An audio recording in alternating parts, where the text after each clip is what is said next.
Welcome.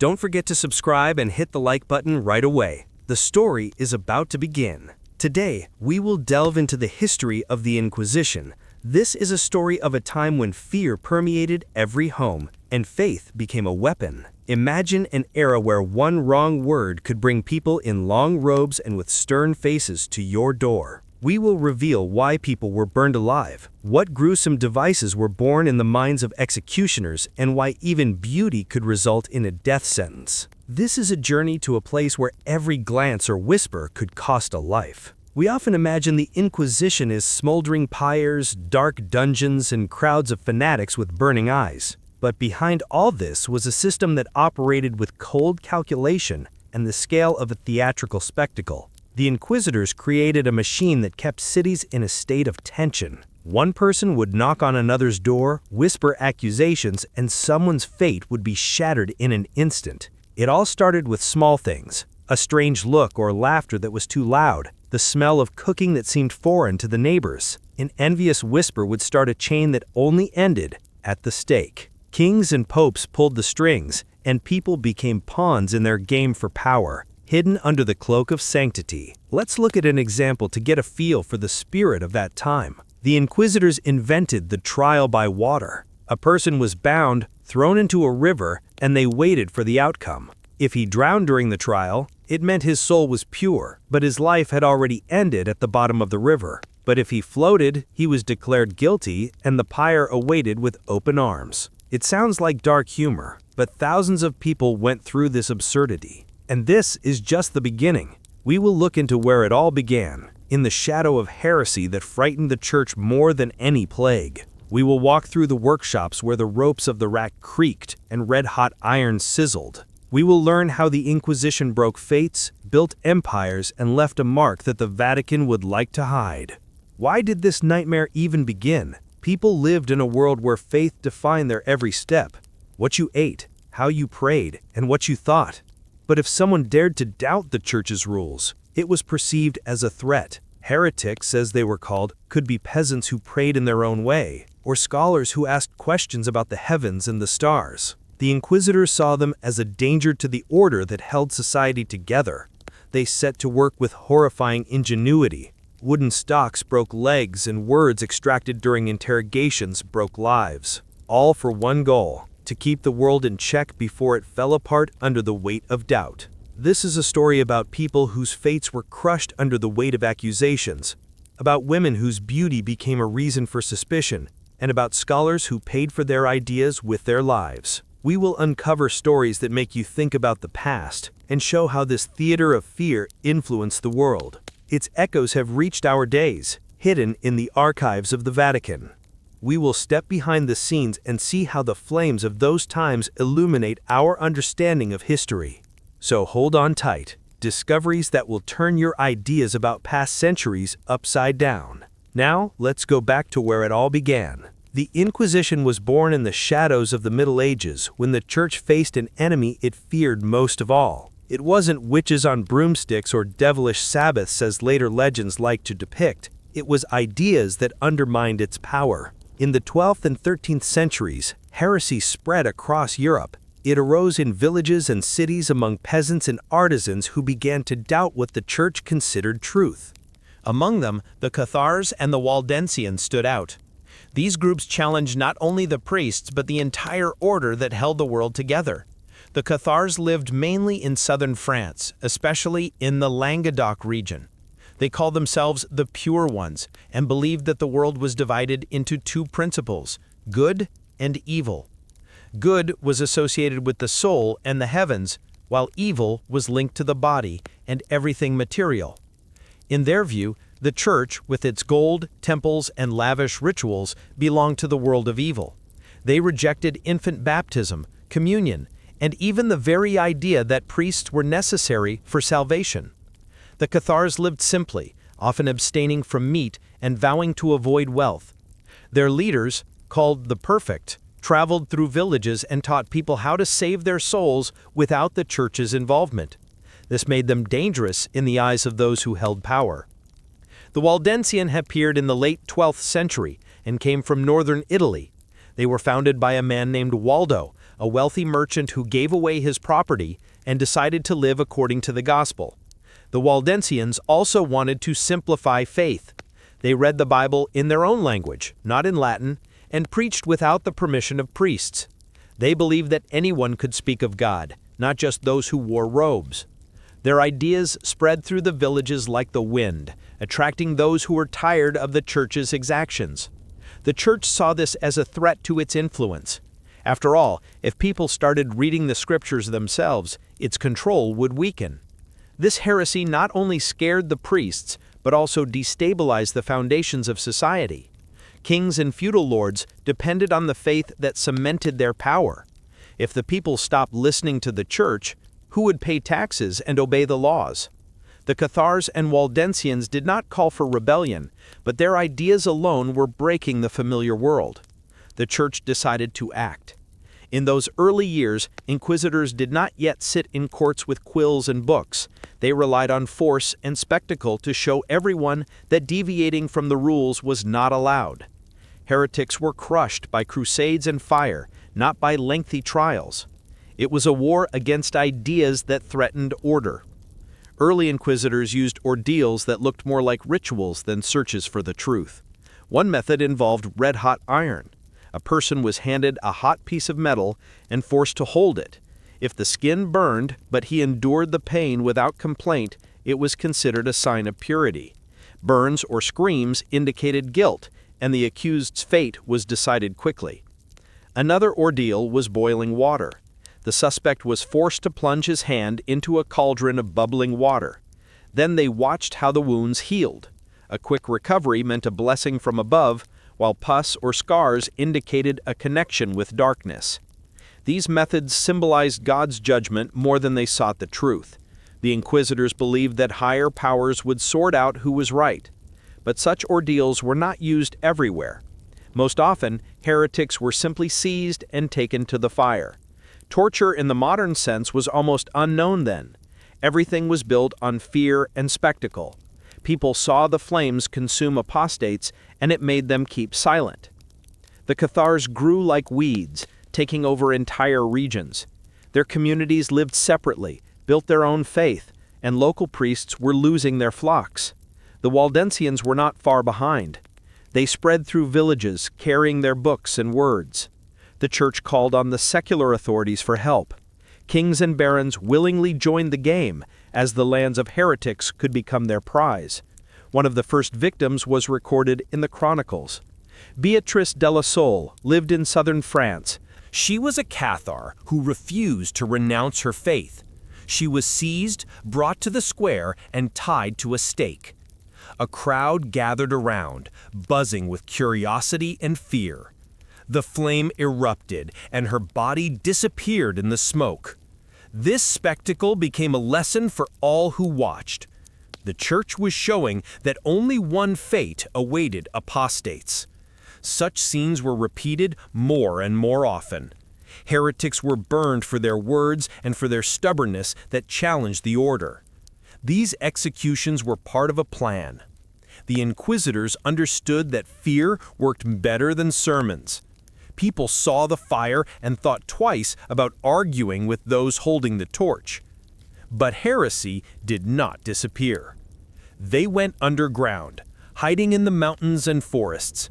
The Cathars created a network of secret communities where their perfects taught people to live without the church. The Waldensians also held on. Their words were carried by the wind, and the church was losing its grip. Trials by iron and water could scare the crowd, but not uproot the problem. The church saw that a new force was needed to break the heretics. This became the first step toward what we call the Inquisition. After a long war with heretics, the church decided that pyres alone were not enough. In the 13th century, after the Crusades against the Cathars had ended, the victors wanted to keep the survivors under control. Yellow crosses became part of their plan. They were introduced by the decision of the Council of Toulouse, where priests gathered to consolidate their victory. The repentant were forced to wear 2 crosses, one on their chest and another on their back. They were large, so that no one in a crowd could miss them. The color yellow was chosen because it stood out and, in those times, was associated with shame or disease, like that of lepers. People shunned those who wore such a sign, and this cut them off from society. Life with a yellow cross became an ordeal.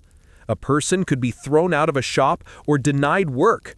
Children threw stones, and neighbors whispered behind their backs. The church made sure the crosses stayed in place.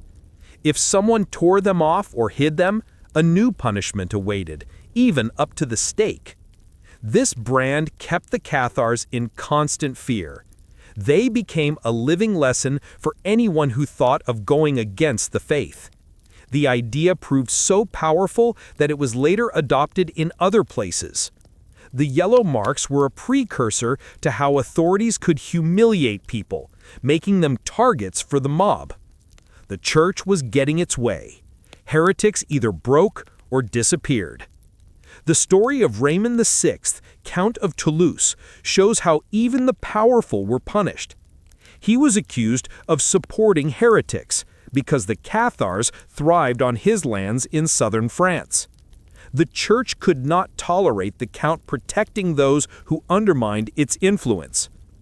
In the early 13th century, Pope Innocent III declared war on the Cathars, and Raymond was caught in the crossfire. He was excommunicated and threatened with the loss of his title and lands. The count ruled Toulouse, a rich region where heretics lived openly.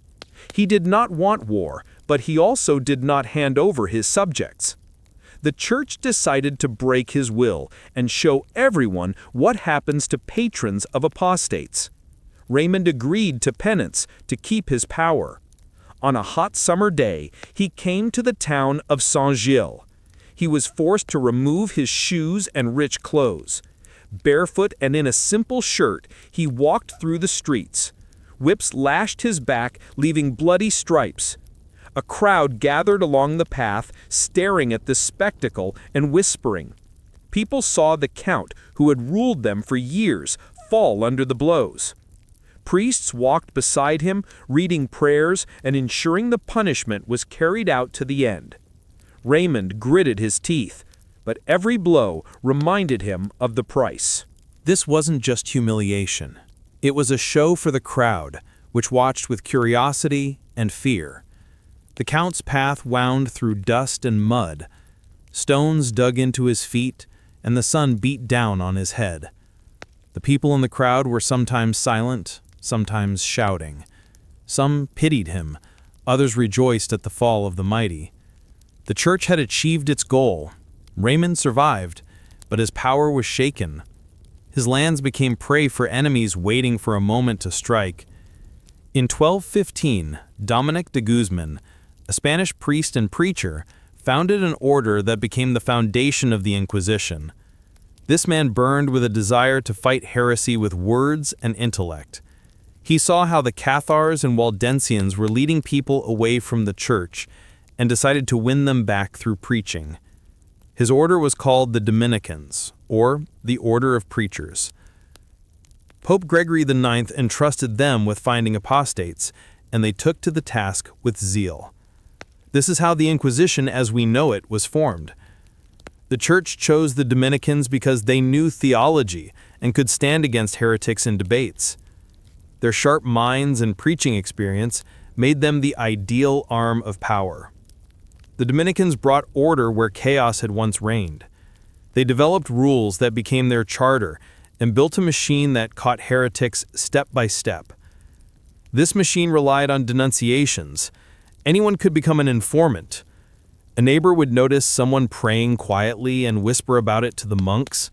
A wife would inform on her husband if he read strange books. Even children could point out their parents, not understanding that their words would lead to disaster. The Dominicans collected these rumors like a spider weaving its web. They didn't rush to catch everyone at once. First, they checked, dug deeper, and looked for traces. A denunciation was the beginning, the thread that led to the suspect. The monks knew that heresy hid in thoughts and knew how to find it through others' eyes. Then the interrogations began. The suspect was summoned to a private room. These were not noisy squares with a crowd, but quiet halls where shadows reigned. The Dominicans would sit at a table, laying out their quills and books. They asked questions, listened to answers, and recorded every sound.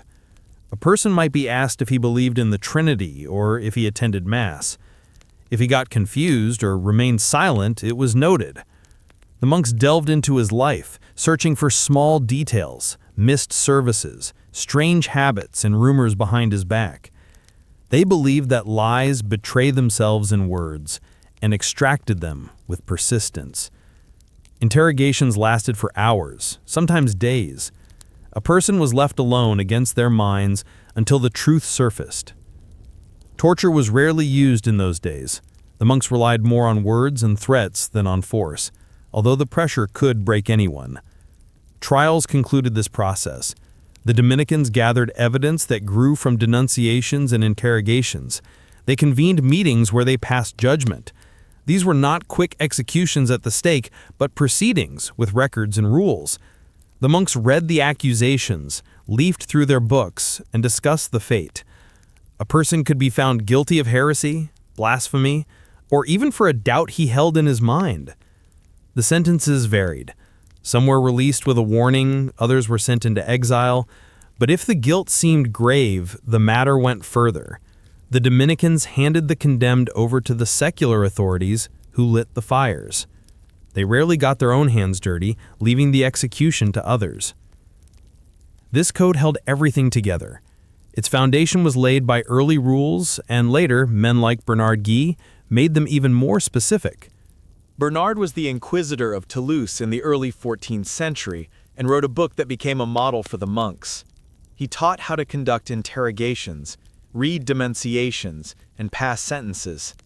The Inquisition did not always rely on words alone. By the mid-13th century, the Church faced a new challenge. Heretics were becoming craftier.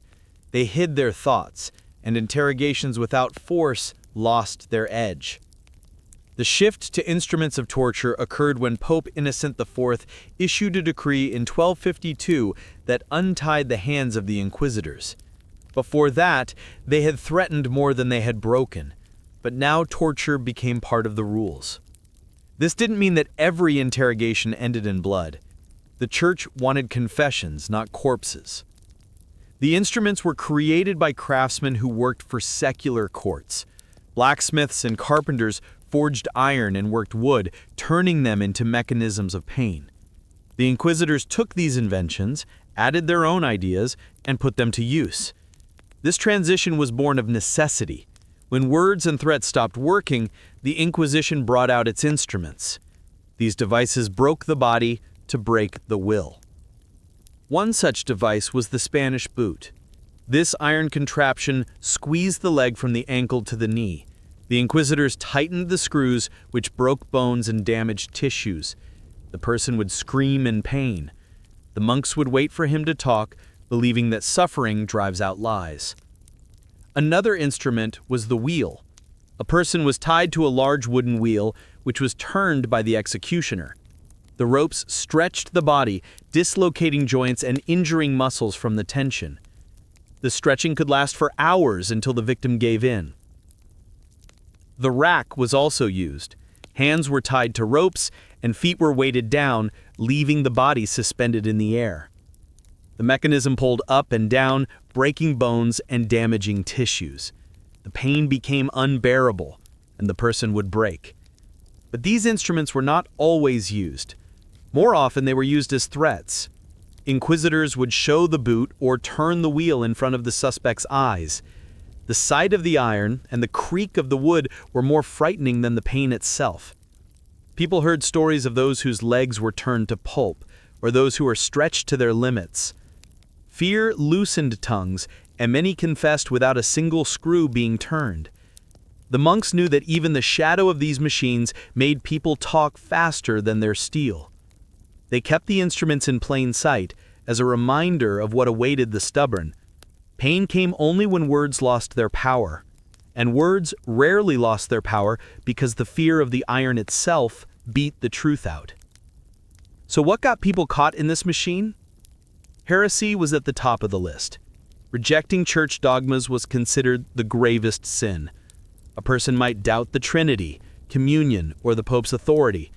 Such thoughts were caught during interrogations, and they were enough to lead to the instruments. The Inquisitors saw this as a poison that corrupted the faith. Blasphemy was also punished. Cursing in church reached the monks' ears through informers. Someone might shout a curse at the altar or laugh during Mass, and this would become evidence. Even a small thing could cost a life. Improper prayer also made the list. A person might whisper the words differently than taught or skip parts.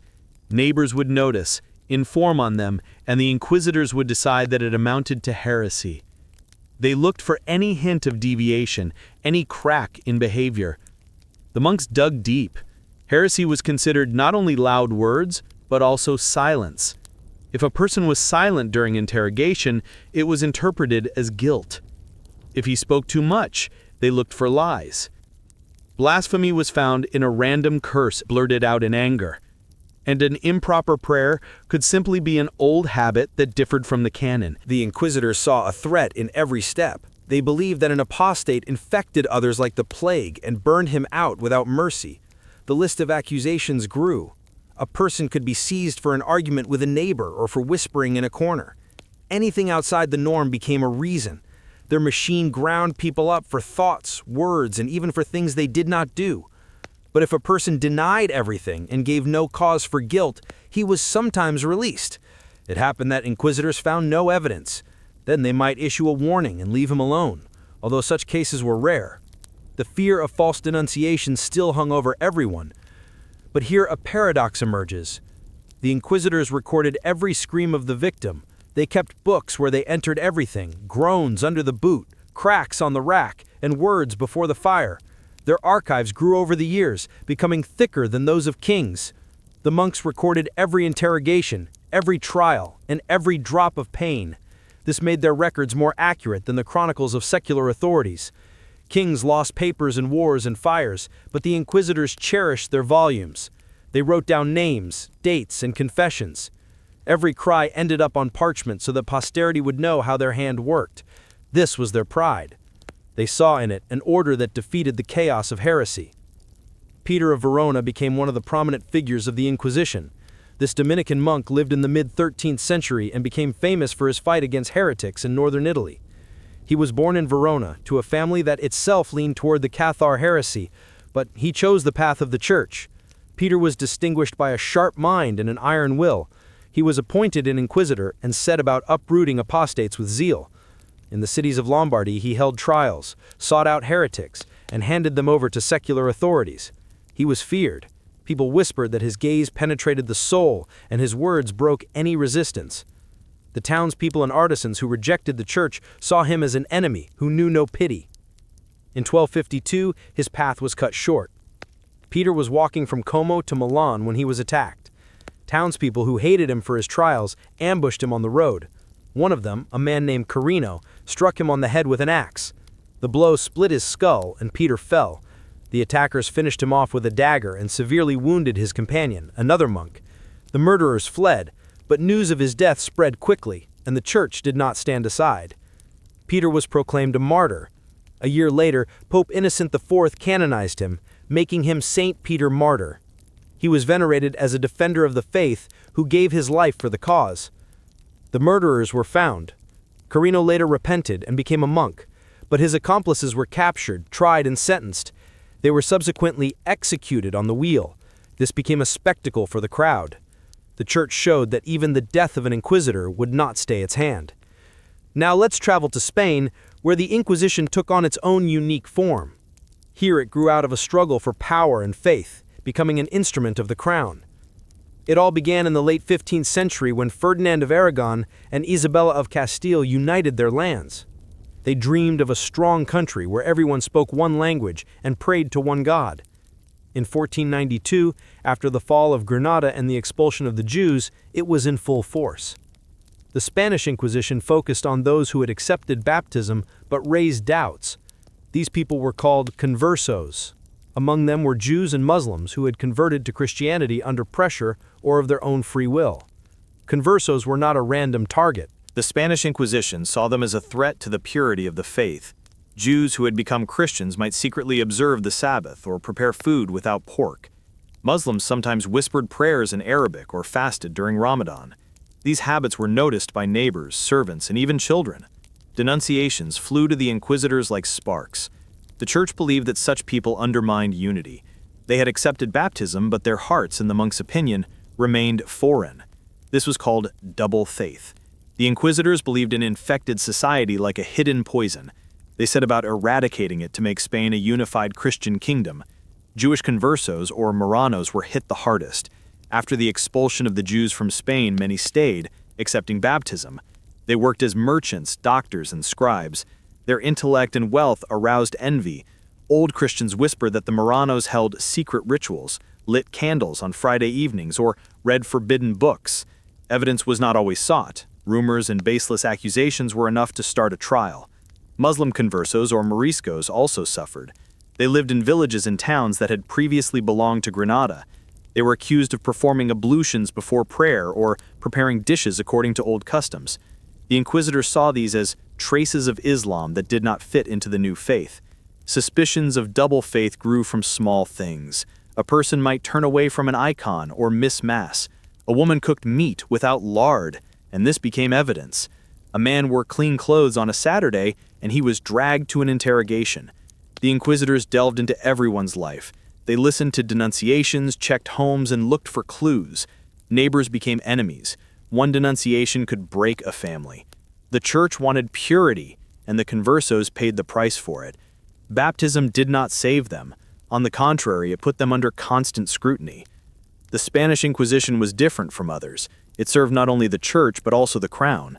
Ferdinand and Isabella saw it as a way to unite the people. Conversos often held high positions, such as advisors, tax collectors, or merchants. Their wealth was tempting. Inquisitors confiscated their lands and money, replenishing the treasury. This made the hunt for double faith profitable. But purity of faith was not the only goal. Heresy was also sought, though less frequently. The Spanish Inquisition monitored those who openly rejected dogmas or preached something different. Protestants who appeared later fell under its gaze. Lutheran ideas penetrated Spain through merchants and books, and they were burned out with the same force. Alchemists or scholars who doubted church truths also found themselves in its nets. However, conversos remained the main prey. They were suspected more often than others because of their origin. Jews and Muslims who had accepted baptism became scapegoats. Their faith was tested by fire, and their fates were broken for the sake of unity. The church and the monarchs were building a Spain where there was no room for doubt. The Spanish Inquisition resorted to instruments that made its executions a spectacle. One of the main tools was the garrote. It was a strangulation device used for quick executions. The condemned was seated on a wooden chair. A rope or an iron collar was placed around the neck. The executioner turned a screw at the back, tightening the loop. The neck would break with a sharp sound, and death would come almost instantly. The garrote was valued for its neatness. It finished the job without prolonged suffering, which allowed the inquisitors to appear merciful. It began to be used in 1480, when the Inquisition was just gaining strength. This instrument was chosen for those who repented before the fire. It became a symbol of their power, which extinguished life without much noise. Another instrument was called the Iron Maiden, although its use remains in doubt. It was a tall cabinet lined with spikes on the inside. A person was led inside, the door was closed, and the spikes would pierce the body under pressure. Historians debate how often it was used. The archives of the Spanish Inquisition do not mention it directly. Most likely, the Iron Maiden stood in cellars as a threat. It was shown to suspects to extract a confession without action. Stories of the spiked cabinet circulated among the Spanish and intensified the fear of the court. Even if it was rarely used, its image remained in memory. The inquisitors used these rumors as a weapon that struck without contact. By the 16th century, it had become a legend, although there is little concrete evidence. Public auto de fe elevated executions to a new level. The name translates to act of faith, and these ceremonies gathered thousands of eyes. They began to be held in 1481, first in Sevilla. The condemned were led out to the square on the appointed day. They were dressed in San Benitos, long shirts with red crosses and tongues of flame. This showed their guilt. The inquisitors read the sentences, priests offered prayers, and the crowd buzzed with curiosity. Then the fire was lit. Heretics were tied to stakes, the firewood was ignited, and the flames engulfed them. Smoke rose to the sky, and screams carried across the square. Auto de fes lasted for hours. They began with sermons, moved on to executions, and ended with hymns. It was a spectacle that taught the people obedience. The Spanish saw it as a victory of faith over apostates. The inquisitors planned every step. They chose large cities like Toledo or Valladolid, where crowds gathered. An execution could take dozens of lives in a day. In 1485, in Saragossa, 20 people were burned in a single auto de fe. People came in the morning, brought food, and watched until night. This strengthened the power of the church and the crown. People left with the thought that heresy would not survive under their watch. The garrote and the auto de fe served different purposes. The first executed quietly, while the latter thundered throughout Spain. The Iron Maiden, though disputed, added a shadow of horror that hung over everyone. Behind these executions was the idea of purity of blood. The Spanish called it limpieza de sangre. This was a test of ancestry that determined a person's fate. Without pure blood, one could not become an official, enter the church, or marry into an old Christian family. It all began in 1449 in Toledo. At that time, local authorities forbade conversos from holding office. By 1547, this had become law throughout Spain. A person had to present papers proving the absence of Jewish or Moriscos ancestors. The inquisitors dug into the past, questioned witnesses, and looked for flaws. If they found a trace of Marranos or Moriscos, the path was closed. Even the grandchildren of the baptized lived under this burden. Purity of blood became a ticket to life. It was checked for admission to orders such as the Dominicans, who came from France but also served in Spain. It was required for positions in courts or the treasury. Families guarded their ancestral documents like treasure. After all, one denunciation could ruin everything. In 1556, in Sevilla, a man was tried for forging documents. He was stripped of his position in the treasury, and his family was stigmatized. This rule divided society into parts. Old Christians boasted of their lineage, while conversos hid their roots. The Inquisition watched over everyone. It was building a Spain where blood meant more than faith. The Spanish Inquisition left a deep mark on the fates of thousands of people, and its victims often became pawns in a game of power and faith. One such person was Antonio del Campo, a merchant from Toledo, whose life was cut short in 1561. He came from a family of conversos, whose ancestors, Jewish by blood, had accepted baptism to remain in Spain after the Edict of 1492. Antonio led a modest life, selling fabrics and spices at the market, but his origin made him a target. That year, neighbors began to whisper about his habits. They noticed that he never bought pork from the butchers and appeared in a fresh shirt on Saturdays, which was considered suspicious. These small details reached the inquisitors through a denunciation. One of the neighbors, whose shop was next door, claimed that Antonio avoided Christian food and did not live according to customs. The inquisitors began an investigation. They burst into his house, overturned chests, and inspected the kitchen. They found an oil lamp that was burning on a Friday evening and a piece of cloth that they claimed he could have used for Sabbath rituals. Antonio insisted that he was a good Christian, attended Mass, and honored the church, but his words were drowned out by the accusations. He was taken to the dungeon of the Toledo tribunal. There he was kept in damp and cold conditions and interrogated day after day. The inquisitors demanded a confession of secret Jewish rites, but he stood his ground. Then they resorted to pressure. He was tortured on the rack, and Antonio broke, shouting something they took as a confession. The trial was convened quickly, and he was accused of heresy, of allegedly praying in the Jewish manner and rejecting Christ. The sentence was harsh. In 1561, on the square of Toledo, he was tied to a stake. The firewood blazed, and the fire took his life in front of a crowd that watched in a stupor. His house and shop were confiscated, leaving his family destitute. The archives of Toledo preserve this case, showing how a denunciation could destroy a man. Elvira del Campo, a relative of Antonio, suffered a similar fate in the same year.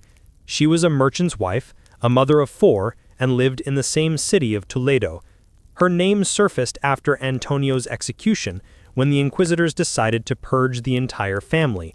A neighbor, who had long envied her prosperity, reported that Elvira cooked meat without pork and hummed strange melodies that sounded Jewish. He claimed to have heard her whispering at night as she stood by the hearth. The inquisitors came to her home. They found an old Hebrew book hidden in a chest, a relic from her grandfather. Elvira swore she knew nothing about the book, that she was a Christian to the bone, but her voice trembled, and the court already saw her as guilty. She was taken to the same dungeon where Antonio had been held. The interrogations began with persuasion, then moved to threats. She held on until they brought out the instruments. She was tied to a table, her arms and legs stretched with ropes that tightened to the point of pain. The inquisitors demanded the names of other heretics, but Elvira remained silent. Then they increased the pressure. Her body arched with tension until she screamed out a confession to something she had not done. The trial was convened that same month. She was accused of secretly following Jewish rites, singing forbidden songs, and denying the Christian faith. The verdict was inevitable. At the same auto da fe in 1561, she was led to the square in a San Benito with a cross on her chest. The firewood took hold of her, and her screams were drowned out by the hymns of the priests. The crowd watched as another life dissolved into smoke. Her case was recorded in the same Toledo archives as Antonio's, as an example of a family chain of suspicion. These fates reveal the essence of the Spanish Inquisition. Antonio and Elvira became prey because of their lineage. They were accused of things built on gossip and envy. The courts clung to trivialities to justify executions, while the truth was lost in the shadows. Fire and denunciations fueled the fear that reigned in Spain, and their names remain in documents as a warning to others. The Inquisition often clashed with minds that pushed the boundaries of human knowledge. Its shadow fell upon those who looked to the sky or delved into the secrets of nature, challenging church dogmas. Over the centuries of transition from the dark Middle Ages to the Age of Discovery, disputes multiplied where science and faith crossed swords. One of the most resonant echoes of this struggle was the trial of Galileo Galilei. But he was not the first whose ideas troubled the church. The Spanish and Roman Inquisitions monitored cosmology and alchemy, seeing in them a threat to an order built over centuries. These stories show how they punished not so much for knowledge as for courage. The conflict with Galileo flared up in 1633. Galileo was an Italian scientist, famous for his observations of stars and planets. He argued that the Earth revolves around the sun, building on the work of Nicholas Copernicus. The Polish astronomer Copernicus, who died in 1543, left a book, On the Revolutions of the Heavenly Spheres, which was published in the year of his death. He avoided the Inquisition's judgment because his work was published posthumously, and he had kept his ideas to himself during his lifetime. The church did not touch the book at first, but it was later banned in 1616. Galileo took these ideas and went further. His trouble began not because of science, but because of his audacity. In that same year, 1616, Cardinal Robert Bellarmine forbade him from publicly defending heliocentrism. The church declared it dangerous to Scripture. Galileo agreed to remain silent, but could not hold back. In 1632, he published Dialogue Concerning the Two Chief World Systems. The book compared the ideas of Ptolemy and Copernicus, presenting heliocentrism in a favorable light. This angered the inquisitors. They saw it as a challenge to their authority. The trial began in the spring of 1633. Galileo was summoned to Rome. He was almost 70 years old. His legs trembled with age, but he appeared. The Inquisition did not break his body. They chose house arrest as their instrument. He was accused of violating the 1616 ban and of undermining the teachings of the Church. Galileo explained that the book merely discussed theories, not imposed them, but the judges remained deaf. They forced him to renounce heliocentrism on his knees and to read aloud that the earth was motionless. The sentence was lenient. He was sent to house arrest at his home in Florence, where he lived until his death in 1642. The book was banned, but the ideas survived. This case showed that the Inquisition punished for disobedience, not for studying the stars. What else brought people under its gaze? Cosmology caused alarm. Giordano Bruno's ideas about an infinite universe became a striking example. Bruno, a monk and philosopher, lived in the late 16th century. He argued that stars are distant suns and that the universe extends without end. His thoughts went beyond Copernicus and Galileo, denying any center to the world. The Inquisition captured him in 1593 in Venice, and his trial lasted 7 years. He was held in a cell and demanded to recant. Bruno insisted that infinity did not conflict with God, but the Church saw danger in this. In 1600, he was burned at the stake in the Campo di Fiori in Rome. The flames were the answer to his cosmology. The inquisitors believed that such views undermined scripture and order. Alchemy also fell into their nets. Its connection to magic alarmed the Church. Alchemists sought a way to turn metals into gold or to discover the secret of eternal life. Their furnaces smoked and their books were filled with symbols. The Inquisition suspected traces of witchcraft in this. In Spain, such cases were rarer, but they existed. In 1529 in Toledo, a man was tried for alchemy. He mixed powders while reading old manuscripts. Neighbors reported that he was brewing potions and whispering incantations. The inquisitors found drawings of circles and notes in Latin in his home. He was interrogated and accused of magic. The court decided to banish him from the city, avoiding the stake. Alchemy confused them. They mistook science for sin, seeing a threat where there was none at all. The Inquisition sometimes surprised with its attitude towards science. Some of its servants themselves looked to the sky, studying the stars. One of these was the Jesuit Christopher Clavius, who lived in the late 16th century. He was born in 1538 in Bamberg, Germany, and was fascinated by numbers from a young age. In 1556, he joined the Jesuit order, which combined faith with a thirst for knowledge. Clavius moved to Rome, where he taught mathematics at the Roman College, the order's main school. He wrote books on geometry and astronomy, teaching young minds. His works were read throughout Europe, and he became a bridge between the Old World and new discoveries. In 1579, Pope Gregory XIII summoned Clavius for an important task. The Julian calendar, in use since the time of Caesar, had drifted by 10 days. Easter was moving away from the spring equinox, and the Church was losing its rhythm. Clavius took on the task of correcting it. He collected data on the movement of the sun and moon, calculating their paths with a quill and a ruler. His work took years.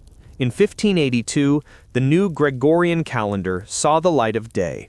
The Pope declared it on October 15, removing 10 days to restore accuracy. Clavius not only counted the stars, he also argued with scientists who doubted his calculations and defended them before the Church. His calendar became the basis for the one we use today. The Jesuits saw him as the pride of their order, and the Inquisition remained silent, for his work served their holidays. This showed that science could find a place within their walls, as long as it did not challenge faith. Another story is connected with Francesco Ingoli, an inquisitor who argued with Galileo Galilei. It began in the early 17th century when Galileo was defending the motion of the Earth around the Sun. Ingoli, a scholar and priest, was born in 1578 in Ravenna, Italy. He studied law and astronomy and later became an advisor to the Inquisition. In 1616, he wrote a letter to Galileo that became the beginning of their battle of wits. Ingoli objected to heliocentrism, but not with torches, but with logic. He argued that the stars did not change their position as they should if the Earth were moving. This was called parallax, and Ingoli believed that Galileo had not proven it. He delved into mathematics, pointed out weaknesses in calculations, and offered his own findings. Galileo responded with a treatise defending his numbers, and the dispute stretched on for years. But Ingoli was not a blind fanatic. He had read Copernicus, knew the works of Tycho Brahe, and argued about the physics of stars. His letter to Galileo in 1616 went beyond faith. He wrote about the laws of motion and how the sun and earth behave in the sky. When Galileo was tried in 1633, Ingoli was no longer at the tribunal. His arguments, written years before, still echoed in the court. He died later, in 1499.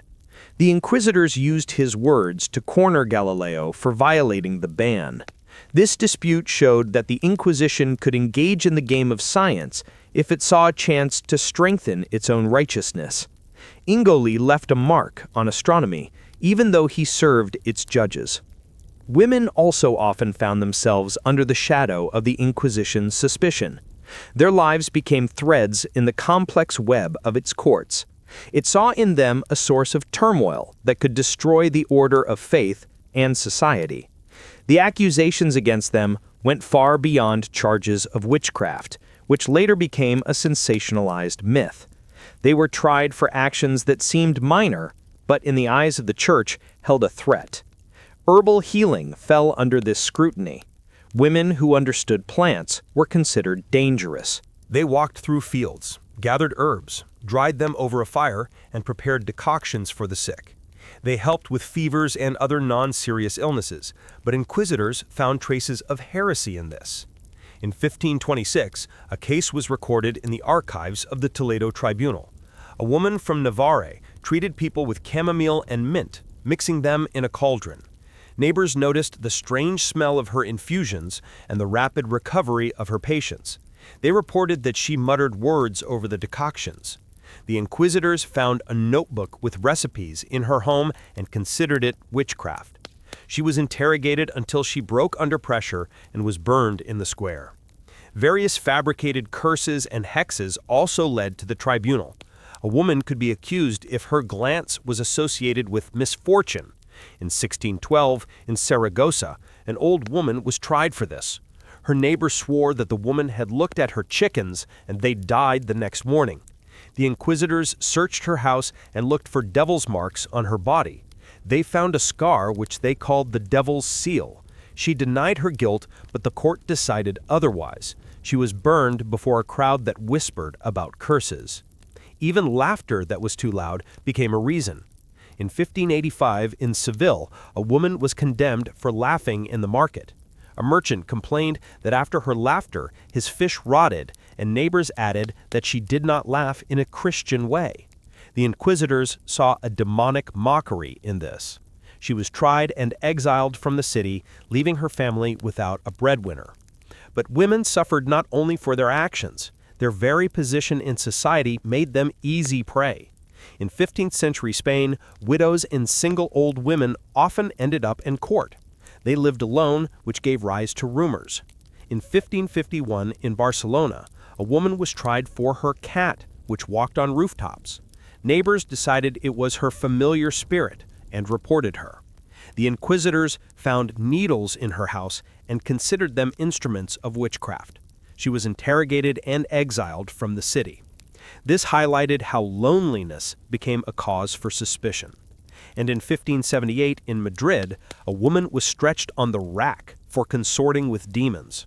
Her body was bent until she confessed. This showed that the punishments remained the same, but women were tried more often for their role in the family or village. Theories also added fuel to these persecutions. One of them stated that a woman who was too beautiful could be dangerous. In the treatise Malleus Maleficarum, written in 1486, Heinrich Kramer and Jacob Sprenger argued that the devil tempts through female appearance. They wrote that beauty is a trap that leads men away from God. Inquisitors seized on these words. In 1621, in Cordoba, a woman was tried for her face. She stood out with her eyes and hair, which unsettled the neighbors. A priest reported that her appearance was the work of Satan. She was interrogated, and they found a mole on her back, calling it the devil's mark, and the court decided to burn her. The flames rose in the square, and the crowd whispered about her charms. Another theory claimed that being too intelligent was also heresy. Women who read books instead of praying caused alarm. In 1548 in Valencia, a widow from a converso family was tried. She kept the works of Erasmus of Rotterdam at home and argued about faith with her guests. A neighbor reported that she reasoned about scripture instead of praying. The inquisitors found her notes where she wrote down her thoughts. She was accused of heresy for placing reason above the church. The trial lasted for months. She was exiled from the city, and her books were burned in front of her house. For torturing women, the Inquisition throughout Europe used instruments like the witch's chair. This was an iron throne studded with spikes that dug into the body. A woman was seated on it and tied with straps to keep her still. The spikes pricked the skin, and every breath intensified the pain. Sometimes the chair was placed over a fire, heating the metal until the heat exhausted her strength. In 1611, in Germany, a woman was tied to such a chair for witchcraft. Her name was Maria, and she sold bread. Neighbors reported that they had seen her with herbs, and then the cow stopped giving milk. She screamed until her voice faded, and the executioners waited for a confession. In Bamberg, where witch trials raged, this chair became a symbol of terror. Another instrument was drowning. A woman was thrown into a river with her hands and feet tied. It was believed that water rejects a witch because water is a pure element and does not accept the impure, who are linked to the devil. If she floated, it meant guilt, and if she drowned, she was declared pure. But it was meaningless, as the person had already drowned. In 1588, in Lorraine, France, a woman was accused of blighting crops. Her name was Jeanne, and she lived alone, weaving baskets. Neighbors whispered that her gaze withered the fields. She was thrown into the river with a stone around her neck. The water closed over her, and she drowned. The court declared her innocent, but it was too late. People watched from the bank, whispering about curses, and the river carried the truth away. This method was used across Europe, from England to Germany, where witch trials were gaining momentum. In 1591 in Scotland, a woman named Agnes Sampson was also tested this way. She was accused of causing storms that sank ships. She floated, and that became her sentence. She was pulled out and burned. This highlighted how such trials turned life into a deadly game. In 1612 in England, they tried Anne Whittle, known as Old Chattox. She was an old woman with a face etched with wrinkles and eyes that frightened the village. Anne lived in a shack, wove baskets, and dried herbs for her neighbors. But her trouble began with envy. A woman whose son was ill reported seeing Anne by the river at night, singing under the moon. Another neighbor added that after her songs, the milk soured and the chickens stopped laying. The rumors grew like weeds. Soon the village was buzzing about her beauty and her youth, how she had supposedly seduced men. In 1610, she was arrested. The inquisitors searched her hut, found dried herbs and a rag doll, which they called a devil's poppet. She was dragged to interrogation, stretched with ropes until her arms were pulled from their sockets. Unable to bear the pain, she gave a confession. The trial took place in a single day. In 1612, she was hanged on a hill along with others. The crowd watched as the rope ended her life, and a neighbor's envy became her end. And now we come to the twilight of the Inquisition, when its dark curtain began to fall under the pressure of bold minds and new times. The 18th century became its final act, as the Enlightenment illuminated Europe and the fires that had burned for centuries died out in the shadow of reason. This was not just a decline, it was a struggle of those who challenged its power, from philosophers with sharp pens to rulers with firm wills. The Inquisition, which had held the continent in fear, retreated, leaving behind only an echo of its former tribunals. The 18th century came with a wind of change, and the Inquisition began to lose its grip. In Spain, King Charles III, who ruled from the middle of the century, was inspired by liberal ideas from France. He read Voltaire, dreamed of progress, and viewed the tribunals as an old burden. He ordered their power to be weakened. Executions almost disappeared, and interrogations became an empty formality. In Portugal, the Marquis of Pombal, the right-hand man of King José I, went even further. He reined in the Inquisition, subordinating it to the crown and making its actions dependent on his word. These rulers did not break it with a single blow. They gradually extinguished its flame, leaving the instruments to gather dust in forgotten cellars. But the real storm was raised by those who wrote and spoke. Voltaire, the French philosopher with a biting wit, became its fiercest enemy. In his book Candide, he ridiculed its trials, showing their absurdity through the story of the Lisbon auto de fe. His voice was loudest in the case of Jean Calas, a Protestant executed in Toulouse for the murder of his son, whom he had allegedly wanted to convert to Catholicism. Voltaire proved his innocence, and Calas was posthumously exonerated, making it a victory of reason over blind faith.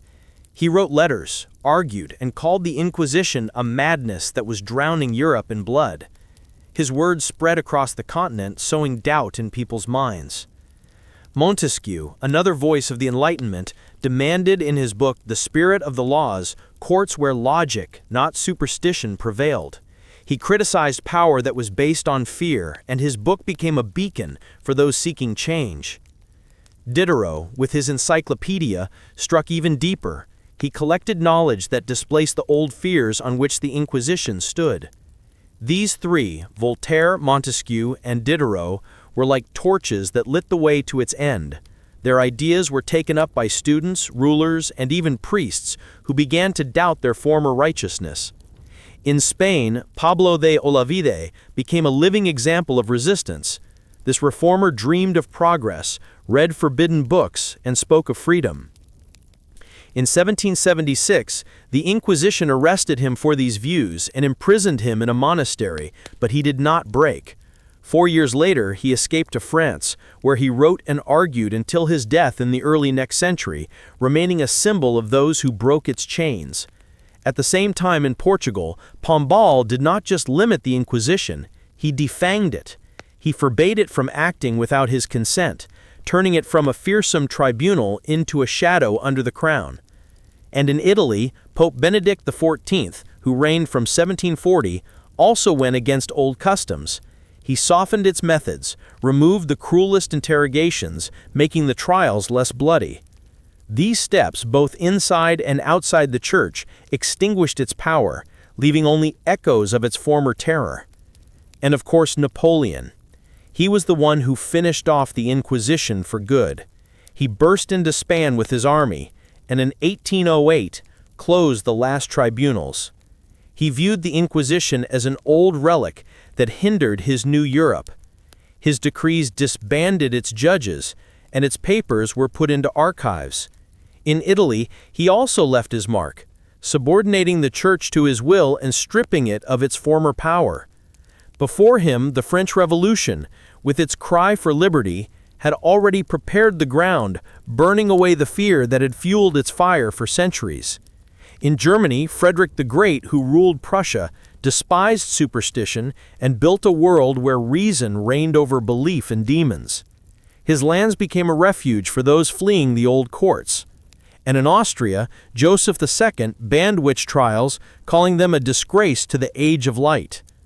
These rulers, each in their own way, drove the Inquisition into the past. The Enlightenment undermined the belief in witchcraft that had once sent people to the stake. By the end of the century, such trials had become fairy tales told by the hearth. Let's look at how its final chord sounded in Mexico, Spain, and Portugal, where even in its twilight it left traces of struggle and stubbornness. In Mexico, then part of the Spanish colonies, the Inquisition in the 1970s still tried to keep people in check, but its voice was no longer so fearsome. Here, it tried people not for old tales of demons, but for reading Voltaire. This French rebel, whose books branded it as a relic of darkness, became a threat not to faith, but to politics. Let's consider one of the many cases. In 1792, in Mexico City, a young scribe named José María Morelos was arrested. He was a priest, but he secretly read the philosophical dictionary and argued with friends about freedom. Neighbors reported that he praised ideas that undermined the crown and the church. The inquisitors searched his house and found the book with underlined passages about reason and tolerance. He was tried not for heresy in the old sense, but for politics that smacked of revolution. They gave him a reprimand, forced him to repent, and forbade him from reading dangerous texts. But Morelos did not break. He later became one of the leaders of the Mexican War of Independence, which began in 1810. This trial showed how the Inquisition clung to power but could no longer extinguish the sparks of a new era. The final act of the Inquisition sounded in Spain in 1826, becoming the final echo of an era. In the town of Valencia, a teacher named Cayetano Ripoll was tried. He was a simple man who taught children to read and count, but in his lessons he spoke of reason, not of God. Neighbors whispered that he was an atheist who denied the church and its laws. The Inquisition, though weakened, was still breathing. He was arrested, interrogated in an old hall where dust covered the stone walls. He stood firm and did not bow to their words, and this angered the judges. They accused him of atheism and blasphemy, which in those days sounded like an echo of the past. The sentence was harsh. He was hanged in the square before a crowd that watched in silence. This was the last execution of the Spanish Inquisition, its final chord. King Ferdinand VII, who was ruling at the time, supported this trial. But the world was already changing. A few years later, in 1834, the Inquisition was officially abolished, and its voice faded forever. Cayetano became the last whose life was cut short in its shadow, marking the end of an era. In Portugal, the Inquisition also left its mark, even after the deaths of its victims. In the 1750s in Lisbon, a case was brought against someone who was no longer alive. A woman had died in her village where she sewed clothes and raised children. She had not been bothered during her life, but after her death in 1754, neighbors began to whisper. They recalled that she sang strange songs, did not go to church, and kept old books. Her family came under suspicion. Her son became a doctor, and her daughter married a Frenchman who read forbidden texts. The Inquisition decided to punish them through their mother. In 1756, her grave was opened, her bones were exhumed and burned in the square. This was a ritual to disgrace the family, to show that not even death could save them from its judgment. The crowd watched as the flames consumed the remains, while her children stood aside, gritting their teeth. These stories, from Mexico to Spain and Portugal, reveal the twilight of the Inquisition. In Mexico, it tried people for books that brought freedom, but could not break the spirit of those who read them. In Spain, its last execution became an echo of the past that died out in the new century. In Portugal, it even struck the dead, but could not hold back the living. The Enlightenment, with its ideas of reason, undermined its foundations. The people who fought against it became those who drove it into oblivion. The age of light displaced the age of fire, and the Inquisition was left in the past, like an old fairy tale that no longer scares anyone. Thank you for being with us on this journey through the history of the Inquisition, from its dark beginnings to its quiet end. If you enjoyed it, please subscribe, share it with your friends, and come back again.